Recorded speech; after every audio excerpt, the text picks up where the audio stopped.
नमस्कार दोस्तों, आप देख रहे हैं जनपल्स न्यूज 24 और मैं हूं आपका होस्ट। सबसे पहले बात करते हैं देश की राजनीति और प्रशासन से जुड़ी खबरों की।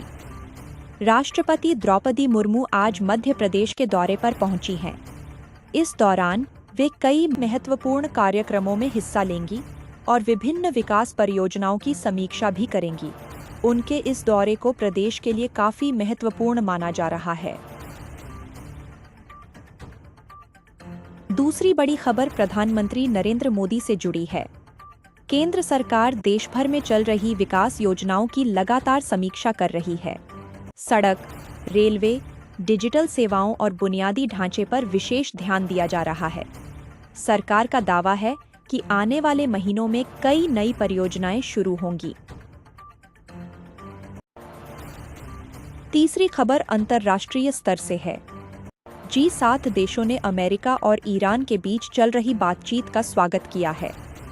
विशेषज्ञों का मानना है कि यदि यह प्रक्रिया सफल रहती है तो वैश्विक स्तर पर तनाव कम हो सकता है और तेल बाजार को भी राहत मिल सकती है। चौथी खबर मध्य पूर्व से है। लेबनान में ड्रोन हमले की खबरों के बाद सुरक्षा एजेंसियां अलर्ट पर हैं। कई देशों ने क्षेत्र में शांति बनाए रखने की अपील की है। पांचवीं बड़ी खबर भारतीय अर्थव्यवस्था से जुड़ी है। बाजार विशेषज्ञों का कहना है कि देश में निवेश का माहौल बेहतर हो रहा है। विदेशी निवेशकों की रुचि बढ़ने से आने वाले समय में रोजगार के नए अवसर पैदा हो सकते हैं। छठी खबर मौसम से जुड़ी है। मौसम विभाग के अनुसार देश के कई राज्यों में मानसून सक्रिय हो रहा है। उत्तर प्रदेश, बिहार, झारखंड और मध्य प्रदेश के कई इलाकों में बारिश की संभावना जताई गई है। इससे लोगों को भीषण गर्मी से राहत मिलने की उम्मीद है। सातवीं खबर किसानों के लिए है। कृषि क्षेत्र में नई तकनीकों को बढ़ावा देने के लिए कई योजनाएं लागू की जा रही हैं। सरकार का कहना है कि किसानों की आय बढ़ाने के लिए आधुनिक खेती पर जोर दिया जाएगा। आठवीं खबर शिक्षा जगत से है। कई राज्यों में स्कूलों और कॉलेजों के लिए नई योजनाओं की तैयारी चल रही है। डिजिटल शिक्षा और स्मार्ट क्लासरूम पर विशेष ध्यान दिया जा रहा है। नौवीं खबर स्वास्थ्य क्षेत्र से जुड़ी है। सरकारी अस्पतालों में सुविधाएं बढ़ाने और मरीजों को बेहतर इलाज उपलब्ध कराने के लिए कई नई योजनाओं पर काम किया जा रहा है। 10वीं खबर रेलवे से है। देश भर में रेलवे नेटवर्क को आधुनिक बनाने का काम तेजी से चल रहा है। नई ट्रेनों और बेहतर सुविधाओं की दिशा में कई कदम उठाए जा रहे हैं। 11वीं खबर सड़क परिवहन से जुड़ी है। राष्ट्रीय राजमार्गों के विस्तार और नई सड़क परियोजनाओं पर तेजी से काम जारी है। इससे यात्रा और व्यापार दोनों को फायदा मिलने की उम्मीद है। 12वीं खबर डिजिटल इंडिया अभियान से जुड़ी है। ग्रामीण क्षेत्रों तक हाई स्पीड इंटरनेट पहुंचाने के लिए नई परियोजनाओं पर काम किया जा रहा है। इससे ऑनलाइन शिक्षा और डिजिटल सेवाओं को बढ़ावा मिलेगा।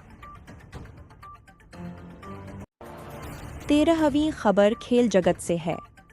भारतीय खिलाड़ी विभिन्न अंतर्राष्ट्रीय प्रतियोगिताओं में शानदार प्रदर्शन कर रहे हैं। खेल प्रेमियों की नजर आने वाले टूर्नामेंटों पर बनी हुई है। 14वीं खबर विज्ञान और तकनीक से जुड़ी है। भारत अंतरिक्ष और वैज्ञानिक अनुसंधान के क्षेत्र में लगातार नई उपलब्धियां हासिल कर रहा है। कई महत्वपूर्ण मिशनों की तैयारियां जारी हैं। 15वीं खबर पर्यटन क्षेत्र से है। कई राज्यों ने पर्यटन को बढ़ावा देने के लिए विशेष अभियान शुरू किए हैं। इससे स्थानीय रोजगार और अर्थव्यवस्था को मजबूती मिलने की उम्मीद है। 16वीं खबर महिलाओं और युवाओं के लिए चल रही योजनाओं से जुड़ी है। सरकार विभिन्न योजनाओं के माध्यम से स्वरोजगार और कौशल विकास को बढ़ावा देने का प्रयास कर रही है। 17वीं खबर स्टार्टअप सेक्टर से है। भारतीय स्टार्टअप कंपनियां लगातार निवेश आकर्षित कर रही हैं। विशेषज्ञों का मानना है कि यह क्षेत्र आने वाले वर्षों में अर्थव्यवस्था की मजबूत नींव बन सकता है। 18वीं खबर सुरक्षा व्यवस्था से जुड़ी है। विभिन्न राज्यों में सुरक्षा एजेंसियां सतर्क हैं और संवेदनशील क्षेत्रों में निगरानी बढ़ाई गई है। 19वीं खबर मनोरंजन जगत से है। कई नई फिल्में और वेब सीरीज दर्शकों के बीच चर्चा का विषय बनी हुई हैं। आने वाले दिनों में बड़े रिलीज देखने को मिल सकते हैं। और 20वीं तथा आज की सबसे बड़ी खबर यह है कि देश और दुनिया में तेजी से बदलते हालातों के बीच आर्थिक, राजनीतिक और कूटनीतिक गतिविधियां लगातार बढ़ रही हैं। आने वाले दिनों में कई बड़े फैसले देखने को मिल सकते हैं, जिनका असर आम लोगों पर भी पड़ेगा। फिलहाल आज की बड़ी खबरों में इतना ही। अगर आपको यह वीडियो पसंद आया हो तो वीडियो को लाइक करें